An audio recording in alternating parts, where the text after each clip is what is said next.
Olá, amigos do Varejo Cast, você já sabe, toda quarta-feira é dia de Varejo Cast Convida. E hoje tem a presença especial do CEO da Cigam, Robson Klein, que vai conversar com a gente um pouquinho do papel da RP, inteligência artificial e muito mais. Bora lá que esse episódio tá fantástico. Você está no Varejo Cast. Muito bem, amigos do Varejo Cast, estamos aqui quarta-feira para mais um dia de Varejo Cast Convida com vocês. Hoje eu tenho a presença especial do Robson Klein, daqui a pouquinho que está com a gente. Sempre lembrando você, ó, toda terça-feira tem Varejo Cast Tendências e Pendências, toda quinta-feira tem lá Varejo Cast News para você e quartas-feiras, às vezes, ali o Varejo Cast Convida com as entrevistas ali que a gente está trazendo, sempre com temas importantes do mercado e tudo mais. E lembrando você, tem várias maneiras de você acompanhar o Varejo Cast, além dos principais plataformas de streaming, seja de vídeo, de áudio. Você também consegue acompanhar a gente pelo WhatsApp e também pela nossa newsletter, além de acompanhar também todos os nossos apoiadores. Os links estão aqui na descrição desse episódio, basta acompanhar a gente lá, faça parte ali do nosso grupo, é conteúdo gratuito para você o tempo todo, certo? Vamos lá, a gente começando esse Varejo Cast Convida, eu queria chamar aqui meu amigo Robson Klein. Tudo bem com você, doutor? Tudo bom, Caio? Obrigado pela oportunidade aí, vamos bater um papo aí. É uma honra estar com você e faz tempo que a gente está querendo trazer você aqui para bater um papo de RP, de tecnologia. Vejo você sempre envolto no tema, nas federações, nos conselhos de varejo, principalmente no sul do Brasil, né, cara? Representando muito bem o nosso sul do Brasil. E como é que tá esse universo do RP hoje, doutor? Sabe que tecnologia muda o tempo todo, né? A aceleração é cada vez maior e sempre novidades. O último artigo que eu publiquei aqui é que o RP acabou como a gente conhece. Opa! A gente tá numa nova esfera aí do RP. Muita gente, quando a gente fala de RP, principalmente médios players, né? Gestão no Brasil, informação no Brasil é cada vez mais complexo. O varejo ainda, apesar de todos os esforços, parece que ele não acordou tanto pro tema. Aqui você está colocando que esse mundo do RP, para quem ainda nem acordou, ou seja, já é um mundo que já está se transformando, é isso mesmo? Eu acho que o grande desafio do Brasil, a gente escuta por aí, a gente brinca que no futuro nada é certo, e que não é um país para amador. Então, assim, de fato, se você não tiver uma ferramenta muito poderosa, muito eficiente, que te dê produtividade, você tá fora mesmo. Exato. E o grande desafio aí não é falta de ferramenta, é falta de usar as ferramentas. Perfeito. Então, o nosso trabalho é reconhecido aí por sua facilidade de uso. E esse tem sido o nosso desafio aí, ano após ano. Então, quando eu falo que o RP como a gente conhece não existe mais, é porque a IA está fazendo um salto no uso, na facilidade do uso das tecnologias de uma forma extraordinária. E aí, claro, tem um conjunto de tecnologias. Eu acho que a maravilha desse negócio todo, da tecnologia estar evoluindo tão rápido, as coisas estão mudando com tanta frequência, é que as empresas, elas precisam se diferenciar. Como o mercado é muito competitivo, para mim me diferenciar eu tenho que agregar algo mais, eu tenho que entregar melhor, eu tenho que vender melhor, eu tenho que ter um produto melhor, eu tenho que ter uma inovação o tempo todo. E essa inovação muda o modelo de gestão, eu preciso melhorar meu processo em todas as esferas. E o grande desafio é esse, não basta trocar tecnologia, as pessoas têm que aceitar usar a tecnologia nova, tem que largar a mão das planilhas, né, que é um desafio sempre, dar volta quando vê, tá lá a planilha tomando conta de novo da operação. E aí, eu vou contar um pouquinho da história, acho que vai ser fácil de entender, assim. Em 2020, agora, o mundo acordou para um negócio chamado Low Code, que é uma ferramenta... Eu sei que é um dos grandes temas de vocês, cara, Low Code. Queria que você explicasse um pouco, que a gente teve uma entrevista algumas semanas atrás aqui com o Gustavo, ele trouxe o tema do Low Code, eu queria que você explicasse um pouquinho essa questão do Low Code, qual que é a importância disso nos sistemas de hoje. A gente já escuta há um bom tempo aqui, faltam programadores, né? Faltam profissionais de TI no mercado. Você não encontra hoje programadores. Eu quero montar um sistema novo, quero contratar programador. Não tem. E não é no Brasil, não tem na China, não tem na Índia, não tem no mundo. Bom, esse problema ele já é um problema antigo, não é uma coisa nova, mas ele se intensificou na pandemia, em 2020. Por quê? Porque tudo virou digital ali. Quem não comprava digital começou a comprar digital, quem não assistia streaming começou a assistir streaming, porque não podia sair de casa. Então, ali houve um salto da demanda por profissionais dessa área. E aí, bom, a gente aprende pelo bem ou pela dor, né? Ou pelo amor ou pela dor. Né? E pela dor, bom, gente, tem um negócio aí chamado Low Code, que eu já vi falar e tal, que, né, dá produtividade. Já que não tem programador, vamos olhar esse negócio? Gente, Low Code não é um negócio novo. Assim como a IA não é um negócio novo. Exato. A IA começou a ser trabalhada... 50. 40, 50, pós-guerra. E nós trabalhamos na Cigam com Low Code desde 1994. Fazem 30 anos. 30 anos fazendo um RP em Low Code. Né? Qual é a diferença? O que é Low Code e o que é não Low Code? Quando eu pegar uma ferramenta padrão de mercado, sei lá, um Java, um .NET, um C, enfim, tem 200 ferramentas aí. São ferramentas que eu quero fazer um aplicativo. Eu vou escrever 10 mil linhas de código. Eu tenho que dar manutenção em 10 mil linhas de código, eu tenho que achar bugs em 10 mil linhas de código. Se eu faço esse mesmo produto com low code, né, eu vou ter 1000 linhas de código. Muito mais simplificado. Ou seja, muito mais fácil de você ter manutenção, ter atualização, ter troca de substituição de códigos e tudo mais. A mão de obra fica mais simplificada também, né, Robson? Imagina eu pegar um software que foi feito há 10 anos atrás por um programador que não existe mais, entregar na mão do programador novo 10 mil linhas e dizer, cara, acha um bug aqui. Aí eu pego um outro programador e dou 1000 linhas. Olha a produtividade que eu tenho aí. Então, assim, quando a gente fala de produtividade para fazer código, a gente diz que o low code ele dá 10, 12 vezes mais produtividade. Mas para dar manutenção é 40, 50 vezes mais rápido. Porque eu tenho um tempo de aprendizado que não tem, a documentação é mais simples. Eu documentei 1000 linhas, não 10 mil linhas. Então, assim,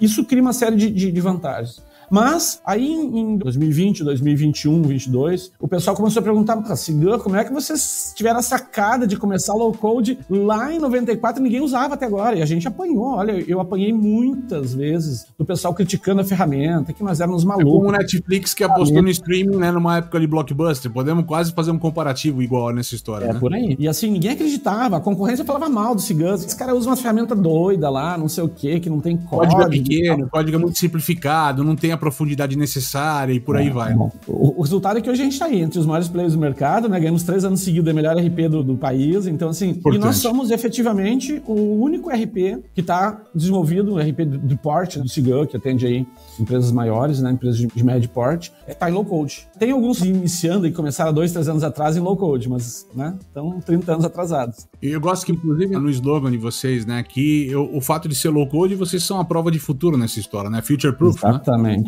Porque nesse período, quando nós migramos em 94, na época era Clipper, né? Nosso maior concorrente ainda continua com o Clipper, né? É um Clipper reconstruído, eles mesmos reconstruíram, quer dizer, é um problema adicional porque tem que fazer a própria ferramenta, mas a gente conseguiu, naquela época precisava migrar de tecnologia, a gente conseguiu migrar para low code e assim, tá dizendo, então agora pós-pandemia eu comecei a ligar, eu fiz, eu acho, várias entrevistas, tenho até algumas agendadas agora para fazer de novo sobre low code. Mas como é que vocês chegaram? Que grande sacada foi usar low code na época? Como é que vocês viram que essa tecnologia tinha futuro e tal? E a resposta é muito simples. Se hoje eu tiver uma ferramenta que é 10 vezes mais produtiva que o low code, eu vou trocar de novo. Produtividade é o segredo do sucesso das empresas. Se eu tenho uma ferramenta que edita vídeo ou áudio 10 vezes mais rápido, tu não vai usar. Então, um papo legal que você trouxe, Robson, no começo da fala, que você falou da digitalização, mas você falou de inteligência artificial. E nos meus discursos, né, quando eu tô em palestra e tudo mais, eu sempre uso que, de fato, a inteligência artificial não é essa parte romântica de nova tecnologia, mas as empresas que não estiverem olhando de alguma forma inteligência artificial nos seus negócios hoje, elas vão deixar de ser produtivas, ou seja, competitivas, né? Porque as empresas que estão usando de alguma maneira IA em seus processos de gestão, elas estão se tornando muito mais produtivas do que as empresas que não estão usando nada a respeito. Tá correto? Exatamente. Correto, é bem por aí mesmo. Assim como a gente não usa mais a máquina de escrever e usa o computador para fazer um texto, tem gente que já não usa mais o computador, usa IA para fazer um texto. Então, assim, é mais uma tecnologia, mais uma evolução tecnológica. E na gestão a mesma coisa. Quando a gente começou os negócios lá, 30 anos atrás, as empresas não usavam RP. Elas tinham um software, algumas nem computador tinham, mas algumas tinham lá um departamento um software, no outro departamento outros softwares, não se conversavam, digitava de novo 10 vezes a mesma informação, né? Acabava tendo 10 informações diferentes, e a gente teve essa habilidade aí de conseguir entregar a solução completa, todos os setores da empresa conectados, uma solução única. E claro que o low code permitiu que a gente desenvolvesse muito mais automações para o mercado. E aí, a gente já estava com low code, tem muito, a gente está premiado aí 3 anos seguidos como RP, não é à toa, né? Porque tem muita funcionalidade realmente no produto e obviamente que isso é um mérito de uma escolha de uma inovação feita 30 anos atrás. Quando começou a surgir mais o avanço da inteligência artificial, na época do Watson, né, isso já fazem...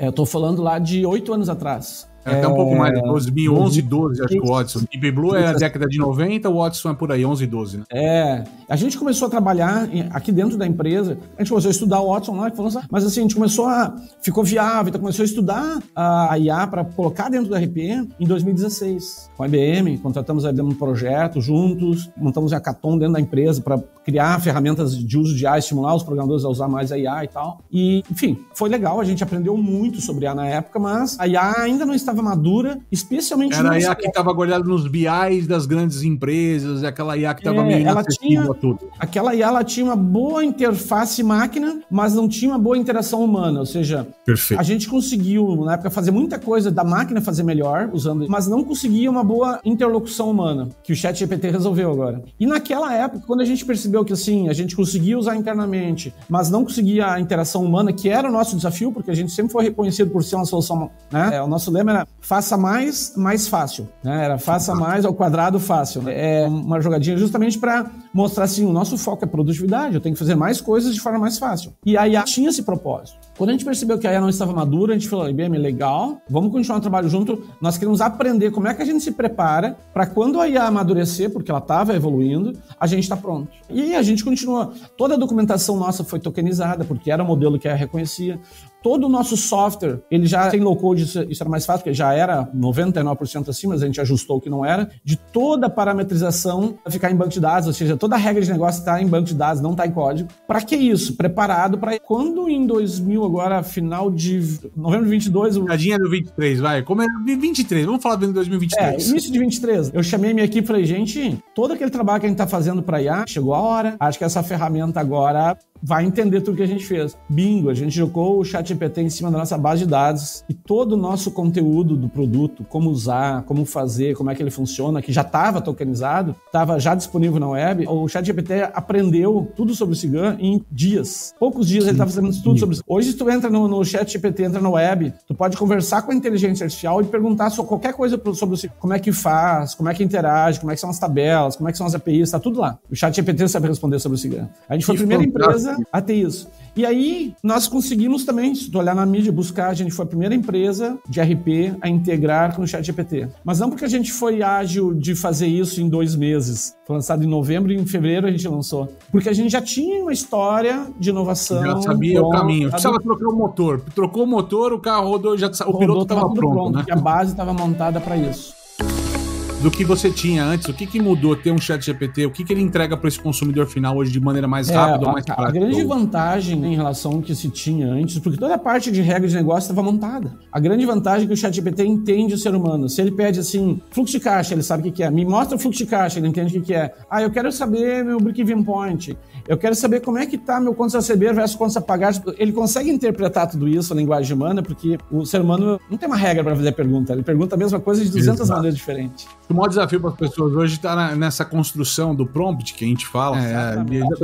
Como eu peço as coisas de maneira detalhada, isso até para os líderes. A gente tem visto oficinas, né? Eu tenho feito algumas oficinas de IA e eu percebo na liderança quando a gente fala, olha, tratar é igual você tratar um estagiário. Se você não orientar da maneira certa, supervisionar da maneira certa, você não consegue ter a resposta exata. Então as pessoas estão se cadenciando, estão criando uma cultura de perguntar mais detalhadamente aquilo que você quer atingir, né? Tá mudando a nossa forma de comunicar. Agora tu imagina isso no RP, que tem uma complexidade por trás, que a pessoa tem que ser treinada para saber em qual menu que ela entra, qual a opção de relatório que ela tem que tirar, quais são os parâmetros que ela tem que informar no relatório, qual é o BI que ela tem que olhar a informação, qual o BI que está tratando as informações que ela... Ou seja, é complexo realmente. E aí, quando a gente conseguiu, então, fazer a tradução do que o usuário quer, porque o ChatGPT consegue fazer isso muito bem, e entregar para o Cigan, que já entendia essa linguagem da IA, para o ChatGPT de volta, que já entende a estrutura do produto, que já estava tudo disponível na web, eu consigo hoje fazer uma coisa impensada, insana. Se alguém me dissesse para mim, há 5 anos atrás, que eu ia poder conversar com a empresa, eu dizia, maluco.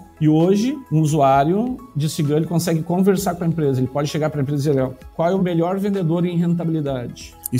Quais as oportunidades eu tenho para essa semana? Quantos pedidos eu fechei hoje? Como é que está meu fluxo de caixa para essa semana? Qual é o meu saldo de caixa na segunda-feira? Como é que está meu movimento de estoque? Qual é o giro de estoque?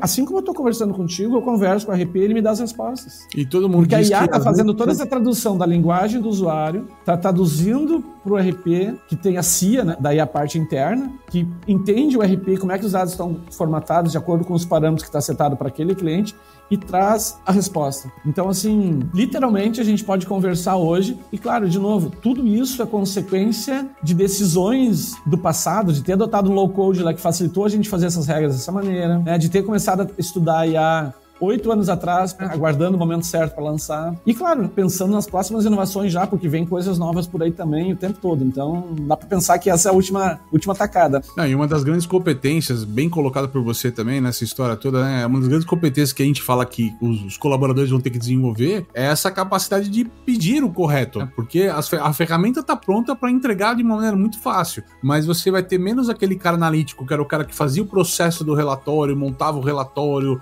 era o rei da planilha e tudo mais nas empresas, e muito mais o cara que sabe olhar o todo e começar, olha, eu preciso disso aqui, puxa isso aqui não está correto, soma-se com isso aqui.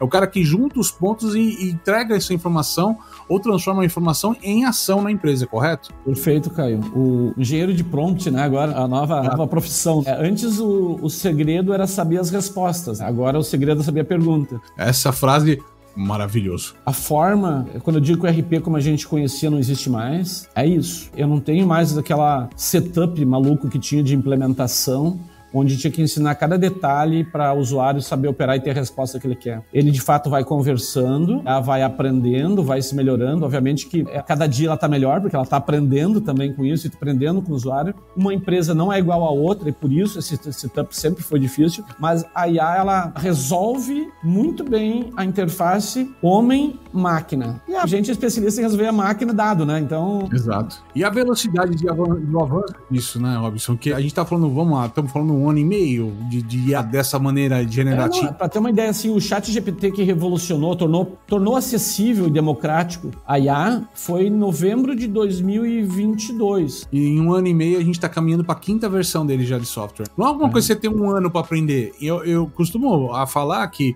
se você vai ver uma nova IA, por exemplo, e parece que ela não está legal, revisita ela daqui uns 3 meses, porque com certeza os códigos, o aprendizado mudou. A gente está no meio do olho do furacão nesse momento, nesse sentido, não tá? Ela é um bebê ainda.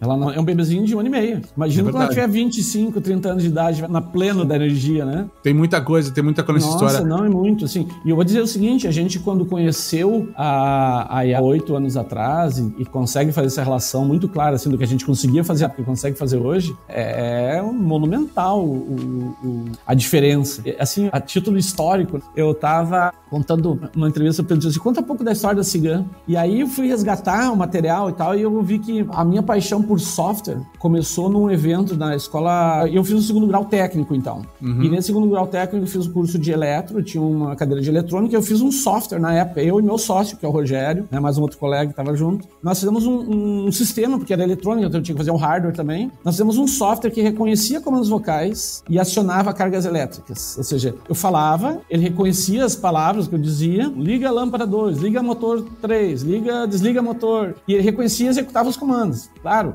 Era um compêndio limitado de palavras, mas foi em 1985. Quase 40 anos. Agora me entreguei minha idade, né? A gente tá bem longe desse universo que a gente tá hoje, né? Nem o Deep Blue, antes do Otis, nem o Deep Blue a gente tava falando ainda. O computador na época tinha 16 KB de memória, um troço ridículo. Na época era o que tinha. Mas assim, aí o repórter falou, mas isso era o Alexa. Da época era, né? Porque eu falava, de alguma maneira já existia inteligência artificial ali, porque é o que faz hoje, né? Reconhecer um pouco a demanda humana, facilitar a interação humana. E isso, talvez o fato dessa curiosidade, de querer sempre buscar uma ferramenta de alta produtividade, faz parte do nosso DNA, do DNA da empresa, essa questão de inovação. Como tu disseste bem no início aí, né? Meu sangue é inovação, eu vivo em volta desse ecossistema de inovação, trabalhando não só a questão técnica, mas a questão institucional, de aprovar lei de inovação, de ajudar a montar ecossistemas de inovação. Aqui a gente está, nessa sede que eu estou, é o nosso Innovation Hub. Então, assim, tem que estar inovando. Tem que estar inovando para a gente poder crescer, poder fazer diferença no mercado e poder agregar competitividade para as empresas, para os nossos clientes, porque é isso que faz com que elas sejam melhor que as outras. E se tu não tem alguma coisa que te diferencia, tu briga por preço. E quem briga por preço é o princípio do fim, né? É inegável o quanto entusiasta do tema inovação você é. Agora, quando você que tem a parte de startups que você investe, tem o Innovation Hub, tem a própria Cigã e toda a história da Cigã, o que qualifica você apostar em alguma inovação? Quando você está olhando todo esse mercado de startups, de inovações, de tecnologia, o que brilha seus olhos na hora de descobrir o que pode ser inovação para o seu negócio ou para o negócio dos seus clientes hoje? Nossa, Caio, boa pergunta. Primeiro que assim, eu acho que quando a gente pensa no futuro, a gente tem que sempre lembrar o seguinte, eu só vou colher colher o que eu plantar hoje. Perfeito. Se eu não plantar, não colho. Então, assim, eu tenho que acreditar em alguma coisa e tenho que arriscar. Se tu perguntar assim, Robson, acertou todas? Claro que não, ninguém acerta todas. Com certeza não. Eu tenho uma premissa fundamental que é assim, se essa tecnologia agrega valor, ela é inovadora. E esse é o princípio da inovação. Eu tenho que fazer alguma mudança. Tem que gerar valor imediato. Ela tem que dirigir como propósito, é isso. Exatamente. Pelo menos como propósito tem que ter uma geração de valor incluída. Tem que ter. Eu costumo dizer o seguinte, a gente tem invenção e tem inovação. Invenção é pegar dinheiro e transformar em ideia. Eu estou inventando alguma coisa. Quando eu pego a ideia e transformo em dinheiro, eu estou inovando. Perfeito. Agregar valor não é só dinheiro, né? Eu posso agregar, eu ganho mais tempo, eu ganho mais qualidade, eu ganho mais velocidade, mais produtividade, né? Então, no fundo, isso no mundo dos negócios materializa em dinheiro. Mas é isso, eu tenho que olhar para uma tecnologia, acabo vendo referência para essa pergunta, né? Robson, o que tu acha dessa tecnologia? Mas, cara, deixa eu entender que valores que ela agrega, eu vou te dizer onde é que a gente chega com ela, né? Então, tem muita coisa que foi descartada nesse caminho, né? E tem outras coisas aí que sim, eu entendo que tem realmente valor e eu não tenho dúvida, eu tenho visto alguns céticos de IA falando que é mais uma moda e tudo que eu tenho visto agora, assim, eu não tenho dúvida de que vai revolucionar o mundo, que é o meu negócio, já revolucionou. Imagina que a empresa, ela não é mais a mesma, qualquer empresa que eu pegar agora, ela não é mais a mesma que era no ano passado. A legislação não era a mesma que era no ano passado. O mercado não era o mesmo que era no ano passado. O software não era o mesmo que era no ano passado. Para manter qualquer usuário, qualquer gestor atualizado, com o mercado, com a tecnologia, com o negócio, com a empresa, com a concorrência, o desafio é muito grande. E a IA, eu treino a IA para fazer isso e responder à demanda do meu cliente a todo momento sem eu ter que qualificá-lo novamente. Essa é a grande sacada. A minha previsão é que o RP do futuro não vai mais ter usuário. É um fato. Esse é o nosso trabalho. Não vamos ter usuário. O RP, ele vai ser um assistente da empresa. Então, se alguma coisa não está acontecendo, ele vai chamar o usuário e falando, olha aqui, eu estou com tal título aqui que está atrasado, já mandei cobrança, já mandei para cartório e não recebo. Alguma coisa diferente tem que ser feita agora. Inclusive, nas teorias mais malucas, assim, e tal, já tem até os squads de IA, onde você não é uma IA na empresa, mas são várias IAs, cada um com um papel e uma respondendo para outra em caso de um problema na empresa. Sei lá, como se fosse uma pessoa correndo pelos corredores da empresa, o financeiro cobrar o diretor de marketing, mas as IAs conversando entre si dentro de uma estrutura de negócios hoje. É até estranho você falar uma IA falando com a outra, porque assim, é como se eu tivesse dois cérebros, mas exato. Assim, são vários, e é bem isso, porque quando a gente fala de alguém acha que é alguma coisa mágica, na verdade não, a IA nada mais é do que um algoritmo que foi projetado para fazer aquilo que ela está executando. Então eu sinto várias IAs rodando em todo lugar. Mesmo quando eu faço uma pergunta para uma IA, não penso que é um algoritmo só que está trabalhando aquilo, né? Tem um aprendendo, tem outro ensinando, tem outro reconhecendo voz, tem outro reconhecendo imagem, tem outro fazendo output, outro escrevendo. Então assim, é um conjunto de algoritmos que estão trabalhando para dar resultado. A diferença é que quando eu treino uma IA para fazer gestão financeira, por exemplo, ela está treinada para fazer gestão financeira em qualquer empresa. Quando eu treino um usuário para fazer gestão financeira, eu treinei um usuário. Se eu te perder esse usuário, eu perdi tudo, 100%. É um fato. Isso eu acho que é um ponto significativo de mudança nessa estrutura, cara, porque quando você treina a IA na sua empresa, ela estava cada vez mais adaptada à tua empresa, então, mas o funcionário, por mais treinado que for, um dia, né, até pela longevidade das pessoas, natural, você não vai ter mais aquela pessoa à frente da empresa de alguma maneira, né? Isso pode ser desde o cargo mais baixo à própria liderança da empresa, né? Sem considerar que ela trabalha 24/7. Exato. Então, assim, não dá para pensar que eu vou ter uma empresa que não usa IA que vai ser competitiva com outra que usa IA. Não dá para pensar que eu vou ter um profissional que não usa IA e que ele vai ser competitivo com outro que usa IA. É realmente uma ferramenta, tem que ser considerada ferramenta, e diferente do que muitos pensam, para tirar o medo, a IA não vai substituir o ser humano. Não se preocupe com isso, tá? Não tem a menor possibilidade. Tem gente defendendo que sim, outros que não, mas assim, para mim tá muito claro que ela vai facilitar a nossa vida e a gente vai ter menos atividades para fazer e a gente vai ter mais tempo para pensar, para melhorar, para inovar. E ela é um algoritmo que processa dados. Dados sempre são coisas do passado, não existe dado do futuro. Então ela sempre vai processar informações passadas para chegar a uma conclusão. Então ela não vai criar alguma coisa que nunca foi pensada. Então, inovação, empatia, criatividade, planejamento são coisas inerentes ao ser humano e sempre vai ser humano. Ou independente, ou com livre-arbítrio criado. Às vezes o pessoal pergunta, não tem medo de... Eu tenho medo de gente, né? Porque hoje a IA é muito mais segura, né, do que algumas pessoas que estão por aí. Agora, claro que assim, eu tenho certeza do futuro, que tudo que vai acontecer, não dá, mas assim, olhando toda a lógica e com essa experiência que eu tenho de 38 anos vivendo esse mundo da lógica, de algoritmo, desenvolvimento de software, produto, inteligência artificial, industrial, low code e tudo mais, para mim tá muito claro, assim, quais são as limitações do conceito lógico, né? Talvez a gente tenha uma grande revolução na hora que a gente vê aí os computadores quânticos, né? Que eles vão pensar um pouquinho, ou processar um pouquinho mais próximo do que é um cérebro, mas ainda assim, a criatividade é uma coisa humana. E a gente vai ter mais tempo, né? Aliás, é uma coisa que a gente briga há muito tempo, né? Apesar de todas as tecnologias que têm evoluído no nosso planeta, a gente cada vez tem menos tempo, na verdade. E o que a gente vai recuperar é isso. Com a IA, a gente vai voltar a recuperar, ter tempo para poder pensar, planejar, estruturar melhor, inovar e poder gastar, né? Porque alguém me diz, mas o dia que a IA tomar conta do planeta, né? Eu falei, por que ela vai tomar conta do planeta? A IA só existe porque alguém quer ganhar dinheiro. E para alguém ganhar dinheiro, tem que ter pessoas para gastar, senão não faz sentido o dinheiro. Então, as pessoas têm que ser preservadas. É a essência do sistema, né?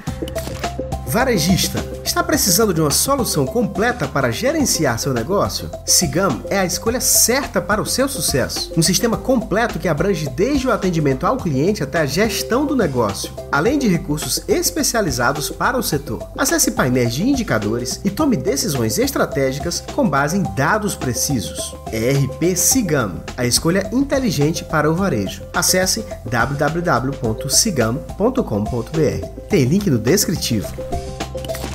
Cara, e dessa forma humanizada, nesta conversa toda aqui, a gente vai chegando ao final aqui deste episódio do Varejo Cast Convida, né? O Robson, eu tô assim encantado, cara. Primeiro com o teu entusiasmo pela tecnologia, mas acho que como a gente conseguiu amarrar esse tema, né? Que começa falando da inovação desse momento, a gente terminou falando com pessoas, né? Lembrando que na entrevista que eu fiz com o Gustavo há poucas semanas atrás aqui, uma das grandes coisas que a gente falou é quanto vocês são uma empresa de tecnologia, mas com esse relacionamento muito forte, ou seja, pensando no lado humano muito forte, né? Quem quiser conhecer mais da Cigam, do Robson, poder entrar mais nesse universo da Cigam, como a gente faz para conhecer mais sobre a empresa, Doc? Olha só, Caio, tu vê que tu faz um fechamento e faz uma pergunta junto, né? Tu me fez lembrar duas coisas importantes aí. Olha só, a Cigam, ela tá entre as melhores empresas para trabalhar do Brasil, sempre aí entre as top, né? Entre as melhores para trabalhar em tecnologia, uma das melhores para trabalhar no Sul também, onde a gente tem a base principal, né? E a gente tem aí cerca de 1.000 pessoas, né, dentro da empresa e do ecossistema. Então, assim, isso é um exemplo do pensamento de pessoas. E olha o nosso propósito.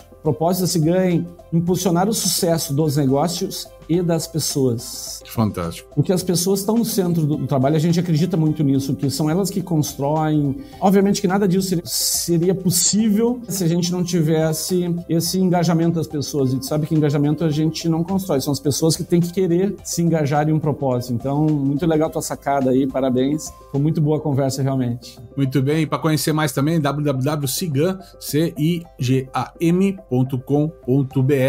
Desta forma que a gente encerra esse episódio do Varejo Cast Convida dessa semana. Lembrando você, toda terça-feira tem Tendência e Pendência, toda quinta-feira tem Varejo Cast News com o melhor da semana, toda quarta-feira Varejo Cast Convida. É isso aí, pessoal. Até a próxima. Muito obrigado, Robson. Até mais. Até mais.